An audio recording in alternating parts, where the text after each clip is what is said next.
My name is Bill Van Veghel, and I love old movies. So let's set the scene for you, shall we? It's 1993 in the fall.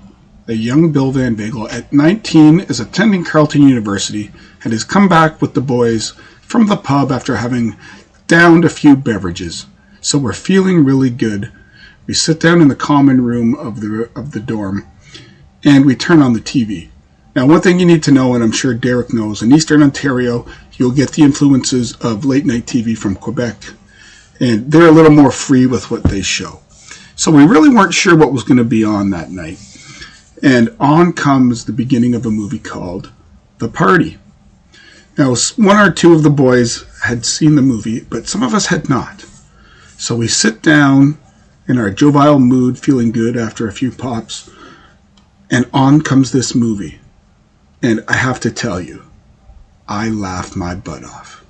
Peter Sellers is an absolutely brilliant performer, and while he might have been a piece of work as a person, with his drinking, etc., he performs like an absolute buffoon, but to perfection. Is it the most politically correct movie, and would that be able to be made today? Absolutely not. Am I in favor of putting makeup on and pretending to be someone of another race? Absolutely not. Is this performance going to make you laugh and giggle and be one that you don't forget? Yes, it will. His ability to be a physical comedian in this movie, his take on real life situations, and his take on the absurd. It's a nice piece of psychedelia in the late 60s that the world is in one way, and it's a changing of the guard from the old to the new. When he can't get that toilet flushed, when he's pretending to be a cowboy, when that elephant starts coming in and it falls into the swimming pool, I laugh my butt off to this day. Is it a film that I would recommend showing everybody? Yes. If anything, to learn from where we came from, but at the same time the absurdity and a slice of life in the late 1960s. This is a movie I recommend people watch. Is it funny? You bet it is. And that's why I love old movies.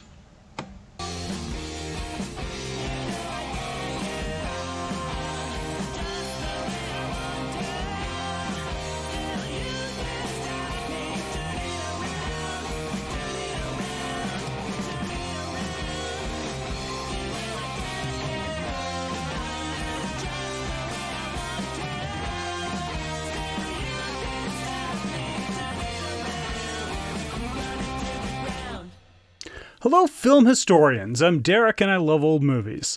We've got Sam the sidekick here. Hello, and welcome to episode 24. Oh, yeah. And this week, we're continuing with our All Request January by taking a look at a film that maybe falls outside of our mandate a little bit. A little bit outside of the lines. A touch beyond the boundaries. Now, that's an interesting way to put it. Why do you say that? Well, it's a bit of a double entendre, isn't it? Is this film beyond the boundaries of the eras we impose on the podcast? Or is it beyond the boundaries of good taste when measured by modern audiences? Is it a legitimate comedy classic? Or is it a perfect example of a relic style of filmmaking by creators who should have known better then and would never even be allowed to create such a thing today? These are the sort of questions we will have to answer on this episode as we take a look at The Party from 1968, starring Peter Sellers. And this film has been requested for us by friend to the show, frequent listener, sometimes guest, and fellow podcaster Bill Van Veghel. That was Bill you heard doing the cold open for this episode, and we thank him for both that and for the request. And if you'd like to hear more from Bill, almost certainly talking about horror and sci-fi films, check him out on both Land of the Creeps and Phantom Galaxy, two amazing podcasts, and we will link those in the description for you. And while you're checking out those links, please take a moment to hit like, subscribe, and share. Or if it's possible, based on the platform you're using, drop us some stars or a quick review. These are all things that you could do that are fun and easy and would help us out a lot. Really, it's a way of showing your support, and that's the fuel that keeps the engine running here at ILOM. That and our film obsession. And that, yes. And another thing that you could do to keep in touch with us and keep track of what we're up to is to follow us on the socials. Who wouldn't love to do that? Let's tell them how. Well, you can find us on the Facebook. I Love Old Movies, the podcast. Or on the Instagram. At I Love Old Movies, the podcast. Le Twitter. At ILOM podcast. Or you know what? Just send us a good old-fashioned email. I Love Old Movies, the podcast at gmail.com. All one word. So let's just jump into this, yeah? No banter, no chit-chat, no foo-fa-ra. Don't bore us? Get to the chorus! All right then, let's go to the party. Got my invitation right here.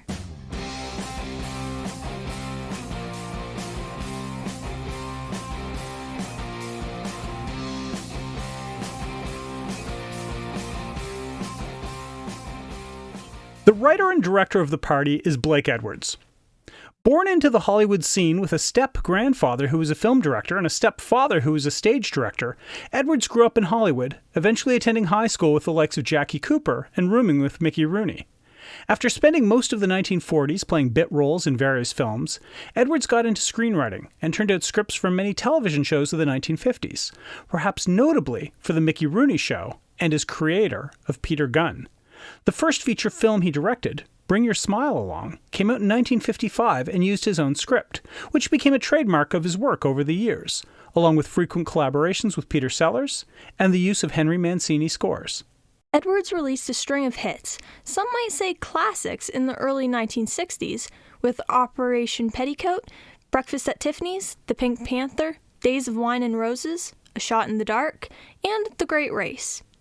These films were very well received by audiences and critics, but despite his rise as a seemingly marketable and important director, his increasing fights with studios and producers led to him getting less work and eventually transitioning into largely producing his own films. Edwards had a fairly quiet few years after the release of The Party, releasing some films, but perhaps most notably marrying screen legend Julie Andrews. By the end of the 1970s, Edwards had a bit of a resurgence, releasing a string of films like 10 with Bo Derek, Victor Victoria with Julie Andrews, S.O.B. with William Holden, and he made 6 more Pink Panther films, up to his final feature, Son of the Pink Panther, starring Roberto Benigni. The 1980s were largely characterized by his films doing all right at the box office, starring marketable names like Bruce Willis or Burt Reynolds, but usually being critically panned. Although Edwards received an honorary Oscar in 2010, just before his death, his career received more than its share of both praise and criticism. Called both the finest American director and, alternately, dismissing his work as that of merely a popular entertainer, with nothing profound to say as a writer nor show as a director. Blake Edwards passed away in 2010 at the age of 88. There are times, based on the films we cover, that we are obliged to discuss the lives and careers of some really big names, and Peter Sellers certainly qualifies in that regard. And as always, let us state that there is no way to do justice to this man's contribution to the world of entertainment in the time we can allot, but we'll do the best we can. He packed a lot of entertaining into his life. That he did, appearing first on stage as an infant, which was the side effect of being born into a touring family of stage performers. Sellers learned stagecraft at a young age, and despite being encouraged by his mother, and discouraged by his father, he somehow carried on, getting involved in film and television in England beginning in the late 1940s. Sellers had developed exceptional improv skills, as well as the ability to convincingly form a variety of characters, each different than the last, and frequently outlandish or farcical. Another one of his specialties was impressions, a skill he excelled at. Taking a good decade to get fully established in film, it was in 1960 with I'm All Right, Jack, and then The Mouse That Roared, that saw Sellers gain the recognition that would drive his career forward. In 1962, Sellers left England for Hollywood and was brought in to co-star in The Pink Panther by Blake Edwards. Edwards had wanted Peter Ustinov, but he had pulled a George Raft and withdrew from the project. Sellers' initial outing as Inspector Clouseau, despite not having as much screen time as his co-stars like David Niven and Capuchin, was certainly a memorable one. His performance was compared to Charlie Chaplin or Buster Keaton, and he received nominations for a Golden Globe and a British Film Award. His star now truly taken off, Sellers appeared in a series of memorable films like A Shot in the Dark, Casino Royale, The Party, and the film considered by the AFI to be number 3 on its all-time list of comedies, Dr. Strangelove. The 1970s represented a downturn for Sellers, until he and Blake Edwards reteamed to make several more Pink Panther films, the success of which let him make his late career passion project, Being There. Sellers so excelled at playing far-out characters, almost caricatures, that he would completely disappear into them. This led to comments and rumors that he had little personality of his own, and his struggles with depression and substances certainly contributed to that. Considered England's greatest comedy export since Charlie Chaplin himself, Peter Sellers died in 1980, at the age of 54.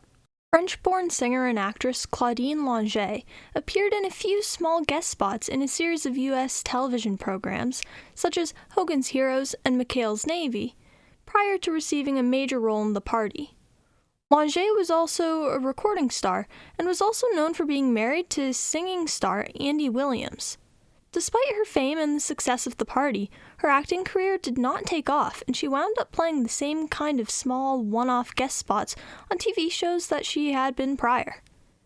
But it was following the end of her marriage to Andy Williams that the major drama involving Longet begins to emerge. Without much of a screen career to speak of, it was the fatal shooting of her boyfriend, Olympic skier Spider Savage, that Longet might be best known for. In a trial that featured mishandled evidence, forensic testimony that completely contradicted her version of events, and the use of her personal diary as evidence, even though it had not been seized by search warrant, Longet was convicted not of murder, but of negligent homicide. Her punishment was paying a small fine and serving 30 days in jail, on days she chose, which were largely weekends, after she went on a romantic vacation with her defense attorney. Oh. Actress, singer, and I suppose murderess, Longet is 79 years old and still lives in Aspen. Okay. So, before we go any further into this, I need to get something out there. Okay. A full disclosure kind of thing. Okay, go ahead. I know this is important to you. I'm not a fan of Blake Edwards. I look at that body of work, and honestly, it's just film after film that I don't enjoy. And I've seen enough of them to say, yeah, I'm just not into this guy's work as a writer or director. I don't find his stuff funny or witty or anything. And I don't find his aesthetic particularly inventive or compelling. I'm not going to slag the guy and drop the hack label on him, although he was a guy by most definitions that could be seen as really churning them out. But a comedy writer that isn't funny and a director that isn't creatively interesting, that's a hard sell for me. Yeah. Okay. So getting that out there, that's probably a good thing. But wait a minute. You don't even like the Pink Panther movies? Not really, no. You don't find them funny? I don't. Huh. That brings me to my second problem. And I'd better come clean about it before we move on. What's that? So, Peter Sellers? Yeah. Not a fan. Really? Really? I feel like you're treading on some sacred ground here. Oh, I know I am. I know it. And sure, yes, Dr. Strangelove is a great movie. But it was also directed by Stanley Kubrick, and that's a huge game changer over Edwards. I mean, they're both problematic guys, but the quality of the filmmaking is a wide gap between the two. And to me, Sellers is an actor who spent too much time playing characters from other countries and tried to get by doing hackneyed accents and hokey mannerisms, always trying to make a joke out of nationality. And jokes like that are only funny when we laugh at ourselves for seeing someone as different, not when we're supposed to laugh at the person who is different. Yeah, that's a really important distinction. But people really hold him up as this brilliant comedy genius guy. Yeah. Well, people think Blake Edwards is great too. But not you. Not so much. And for some of the same reasons. As a writer and director, he liked relying on the notion of the funny, stereotypical foreign other. Whether the Bakshi character in The Party, or Clouseau in The Pink Panther, or Mr. Yunioshi in Breakfast at Tiffany's. AKA the most racist character in film history? Well, if he isn't, he's firmly in the conversation. And I'll be fair, Edwards went on record saying he wished he could have had a do-over on that casting. But that was 45 years after the fact. Ugh, a bit late to the show on that one, Blake. But, yeah. Anyway, I don't love these guys. Okay, well, that's good transparency. Well done. Well, I I'm coming into this with some bias, so... Well, just do your best. We're rooting for you. All right. Blake Edwards and Peter Sellers were known as frequent collaborators in Hollywood, but in fact, The Party is the only film the two worked together on that was not part of the Pink Panther franchise. The film was conceived in an almost experimental fashion, an abridged script that was really little more than an outline, a visual kaleidoscope of activity providing a very free-flowing viewer experience, and a series of largely improvised vignettes that allowed Sellers to play his Bakshi character, in full brownface, mind you, as a traditional fish out of water, with frequently catastrophic and presumably hilarious results. This wasn't the first time Peter Sellers appeared in brownface either, was it? Nope. Sellers had played an Indian man, Dr. Ahmed El-Kabir, in his hit film The Millionaires in 1960, and another Indian physician in The Road to Hong Kong in 1962. And the inherent awkward klutziness of the character was lifted directly from Inspector Clouseau, so it's not like Sellers was breaking a lot of new ground here. I feel like there's a word for this sort of thing. When filmmakers or actors just sort of do whatever they want, trading on their own fame and desires and cutting the intended audience a bit out of consideration. Self-indulgent? That's the one. Is this film that? I'm not going to rush to put that tag on it, because I feel once a piece of work is saddled with that, it's hard to find any value in it.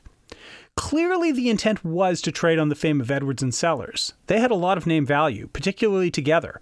And also the intention was clearly to have a vehicle for Sellers' ample improv talents. Now, there was a huge sort of technological advance they did with this film. Mm-hmm. Is that fair to say? Yeah. They used an emerging technology, video recording, and they did it really well. They connected a video camera to their film camera, which allowed them to effectively view rushes immediately. Like we can now with digital video. Right. But in 1968, that wasn't a thing. The idea of filming something and knowing almost in real time if they needed to do a reshoot or had captured what they wanted, that was a real breakthrough. And it saved the production a great deal of time and money. And for a director like Edwards, who had a reputation for being a bit pricey to work with for a studio, the cost of incorporating the video camera, which was substantial at the time, was far less a cost than expensive overruns or reshoots. And now, that sort of technique isn't automatic on film sets, but there is a time that it wasn't, and we can point to The Party as a critical production in terms of that technology being adopted. Huh. And how is this film received? Did people see the problems with it right away?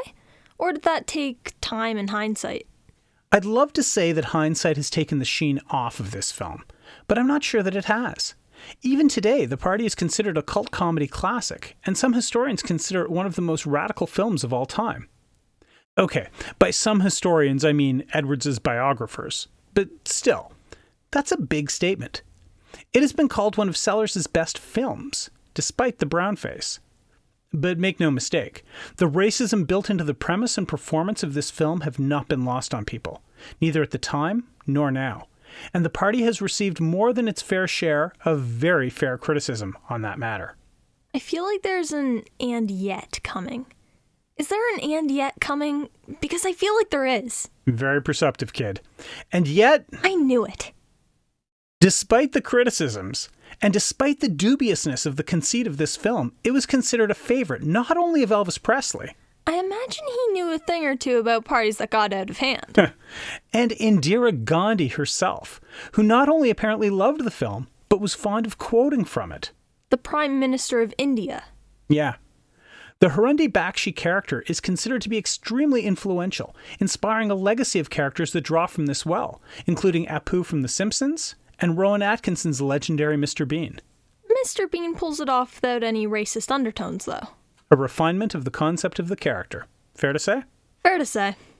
What's the tail of the tape on this one, Sam? Okay, so we have a 7.5 on IMDb. Mm-hmm. The audience score is 88% on Rotten Tomatoes. How about that? And the tomato meter is 83%. Okay. The film won no awards, but it was nominated for the Turkish Film Critics Association Awards for Best Foreign Film. Mm-hmm.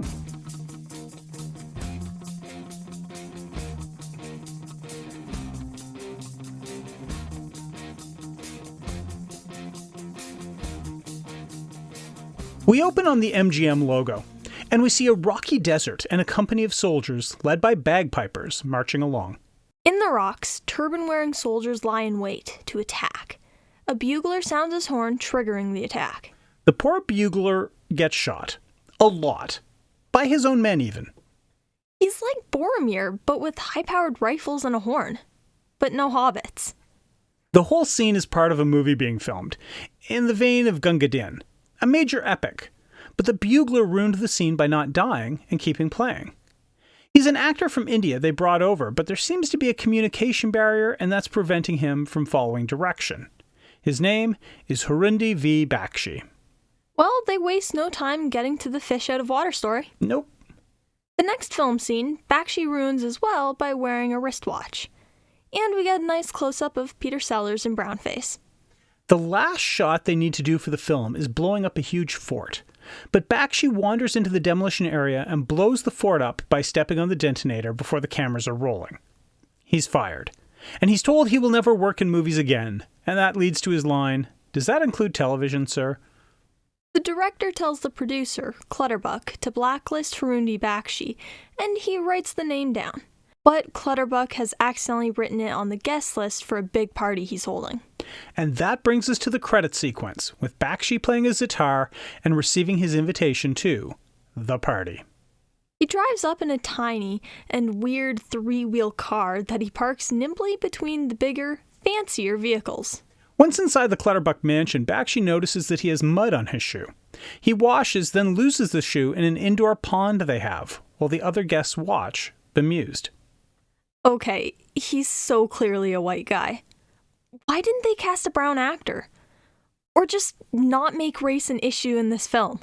Wait, did he just put a napkin on his foot? Just because it's white and on his foot doesn't make it a shoe. I feel like anyone would know that. Bakshi wanders around, trying to be nonchalant and recover his lost shoe, now floating in a pool. The other guests don't really seem to notice him, but a bizarre circumstance leads to his shoe flying across the room and landing on a tray of hors d'oeuvres. And it's from this tray he gets his shoe back. It's a funny bit, sure, but I just can't stop seeing him in brownface. It's all I can see when I look at him. Bakshi tries to work his way into various conversations, but it doesn't ever seem to work out. And this leads to many horrible and awkward interactions with the other guests. The exaggerated accent and mannerisms are distracting, but the social cringe humor is real. Who's the foreigner? Someone asks. There's a line that didn't age well. A butler keeps coming up to Bakshi to offer drinks, which he refuses, but then the waiter drinks them himself. So far, he's my favorite. Yeah. He's gonna be blitzed by the end of this movie. Oh God, we're only 10 minutes in. Bakshi watches a man teaching a woman how to play billiards, and he wants to learn more about this game he thinks is called Pooh. The pool player is a famous actor, and Bakshi gets his autograph. And when he says he's from India, the actor pretends he's a cowboy and draws a gun on him. Cowboys in India. Oof. After a quick dance number with a girl, we get the birdie num-num scene, where Bakshi's feeding a pet bird and spilling its food all over the floor.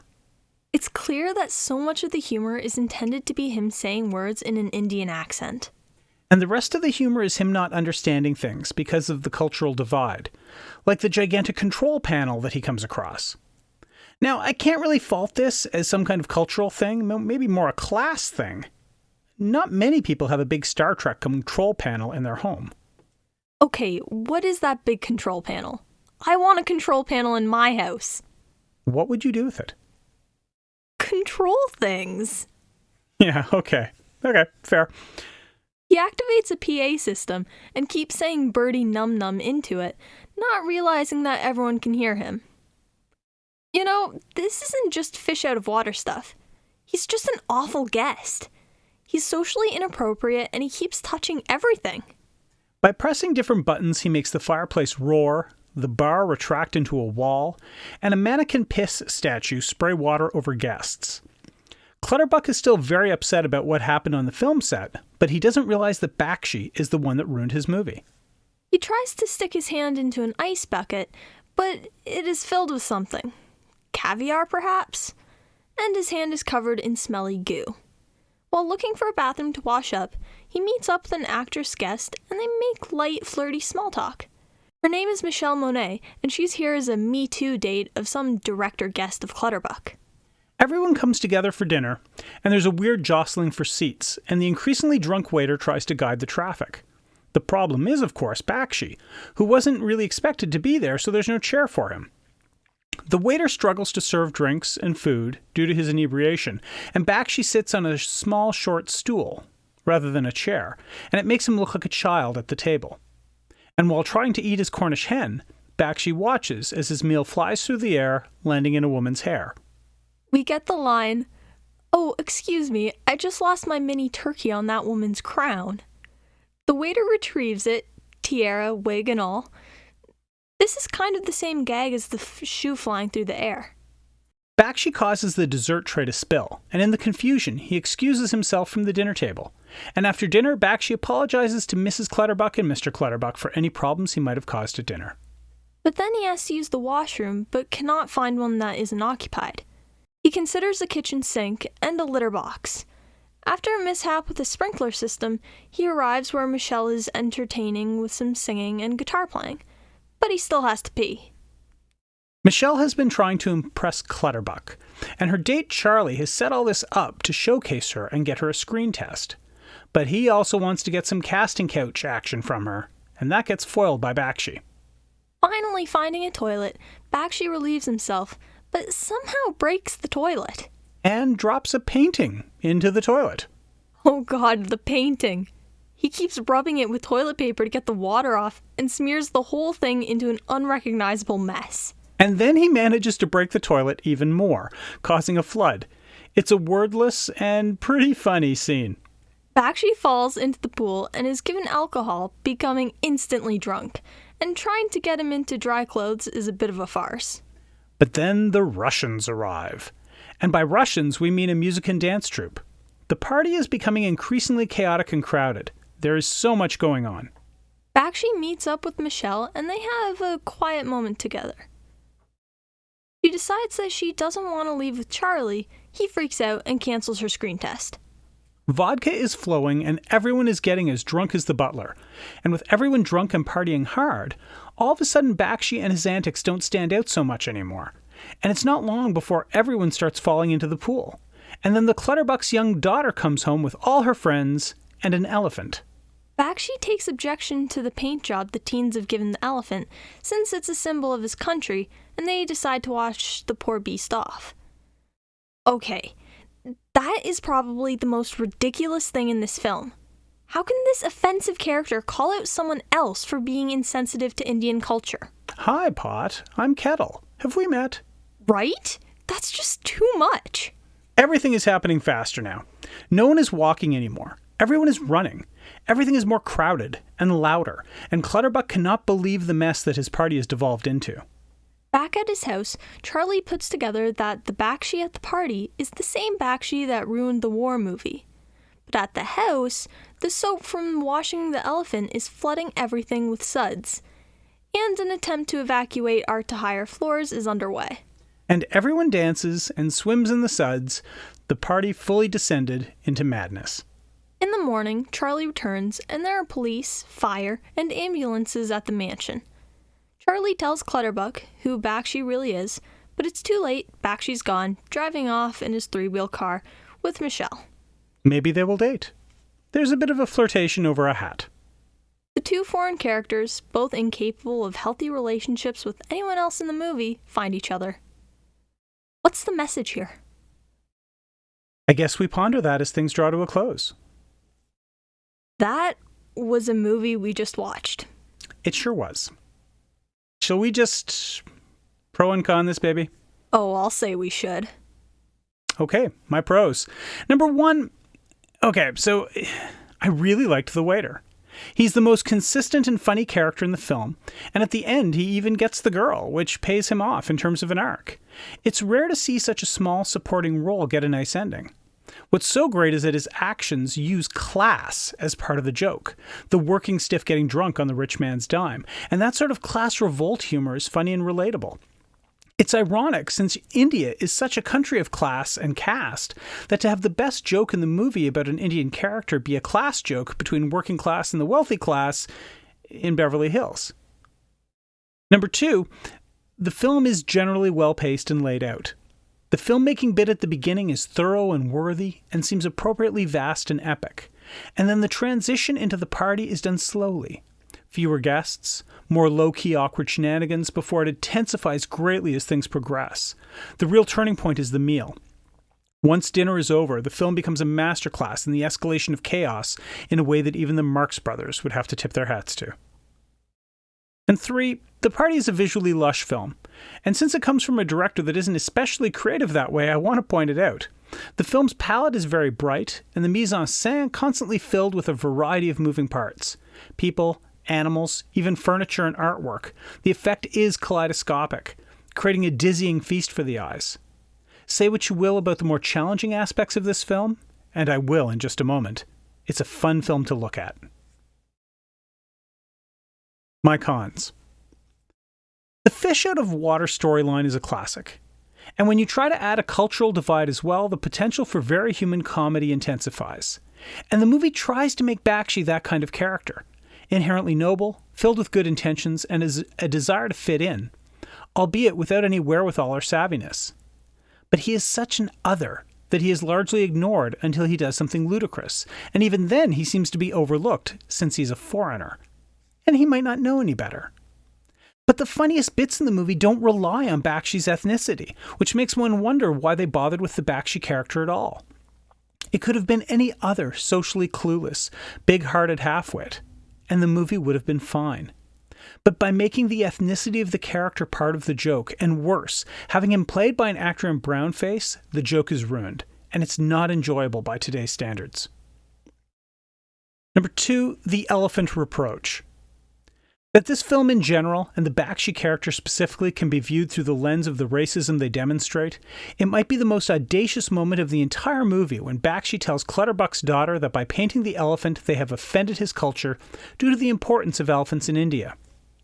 I am sure that this line, this moment, this interaction was intended to be the redemption of his character, showing off his nobility and his ability to take a principled stand in the midst of the chaos erupting around him. But come on. The lack of self-awareness by Peter Sellers and Blake Edwards in conceiving such a scene is bewildering. Again, it just comes back to this really problematic character. Number 3, the score. I didn't like the songs, and I didn't like the music. And knowing that the centerpiece music number showcased by Claudine Longet was being performed by a woman who would murder her own partner and get away with it, it just completely took me out of being able to appreciate it on its own merit. But also, the score is not one of Mancini's better ones. And I like film music a lot, so I have to count this as a con. Big question, though. Is this a watch? I don't know.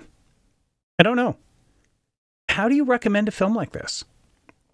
I know we've said before, sometimes you just have to accept a film as it is, a product of its time, and go from there. But this film was made at the height of the civil rights movement. There is so little excuse for how casually this film handles the issue of race and nationality. Harundi V. Bakshi is a deeply problematic character now, and was then. Let me be clear. This film doesn't offer any truths. It's not some cinematic high watermark artistically, despite what Blake Edwards' biographers would have you believe.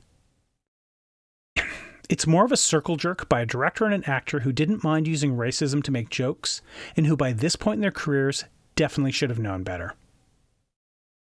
Okay, you know what? That's it right there. That sums it up for me. This is a don't watch. I know that will probably bother some listeners, but there we go. You're up. Okay, so my pros. 1. The house. Where can I find a remote-controlled retracting table, and how soon can I get one? There was literally a pond and a mini waterfall right inside the front door. I have to say, I almost always love when parts of a movie take place in a sprawling mansion. Sure, it makes me a bit jealous, but I love the shots of huge open rooms. It makes the scene look so spacious, and they let a lot happen in one place. 2. Some of the comedy. Overall, the comedy in this film was very weak and not enjoyable to me, which is unfortunate for a film labeled as a comedy, but there were a couple funny moments. The one scene I actually liked Peter Sellers in was the bathroom scene. How he broke the toilet and kept trying to fix it was really funny. 3. The waiter. He was absolutely my favorite part about this film. It was hilarious that he kept sneaking drinks and got himself drunk. I especially loved the part during the dinner scene where the door to the kitchen was swinging back and forth and we could see, like, the head waiter or something was choking the poor guy. He was great and definitely the highlight of this film. My cons. 1. Bakshi. I'm just gonna come out and say it. I hated everything about this character. I hated how the character was portrayed, how the character was written, Peter Sellers, who is white, in the role, and how he performed the role. And I know that this isn't the first film we've watched with racist elements, but this one was made with the intention to be racist. It was horrible and offensive and disappointing. And the fact that they actually had the nerve to include a scene where Bakshi said how the painting on the elephant was offensive to Indian culture was absolutely ridiculous. The film was literally made during the civil rights movement. They should have known better, and there should have been at least one person who thought that the only result of making this movie would be showing the world how thoughtless and insensitive they could be. 2. The plot. There was none. It was literally an hour and 40 minutes of Bakshi wandering around, being awkward and breaking everything he touches. It was ridiculous. It was like they were cramming in as much unnecessary chaos as possible, and the story still didn't go anywhere. Now, normally I can get pretty into a movie. Even if I don't love it, I can still tolerate it. But this? I couldn't stand this film. I was over it within the first 20 minutes, and then I realized we weren't even a quarter of the way through. 3. How much everyone seems to like Bakshi. The racism aside, he was not a likable character. He was a bumbling idiot who just broke and messed things up everywhere he went. I found it really unbelievable that almost everyone at the party ends up liking and befriending him. Honestly, I don't even understand how he was cast in the movie that he ruined in the first place, considering he's a walking disaster. But then, by the end of the movie, everyone is super drunk, so maybe that helped their perception of him. And is this a watch for you? Nope. Making this movie might have seemed like a good idea at the time, even if it wasn't. So I understand maybe what the creators thought they were trying to accomplish. But it's exactly what someone means when they say, this didn't age well. To a modern audience with contemporary and progressive sensibilities, this film is borderline unwatchable. All right. So, once again, there you have it. That's us on The Party. And with that, we come to the end of another episode. Big thanks to Bill Van Veghel for the request, and we hope you enjoyed the show. And totally check out Bill on Land of the Creeps and Phantom Galaxy, and tell him the gang over at ILOM sent you. Oh yeah. And next week, we will be back with another special request episode. Can't wait. These are an awful lot of fun. They are. They're a lot of pressure, though, because people are coming to us with films they love, and that's a big responsibility. You want to do an extra good job on those. Well, next week's film should be no problem there, because we've got a doozy. A masterclass in acting from two of the best screen performers of their era. So check us out for episode 25, when we will look at Spencer Tracy and Frederick March as they knock it out of the park in 1960's Inherit the Wind. I'm tingling already. And until then, please let everyone know how much you like our show. Send a text to a friend, mention it to a coworker at lunch, anything at all. Yeah, you spreading the word is how we grow, so please help us out. We're not a secret. There is no need to keep us all to yourself. So tell your friends. Tell your enemies. You never know. They might like accidentally blowing up film sets as much as you do. Maybe even more. For Sam the Sidekick, I'm Derek, and I love old movies.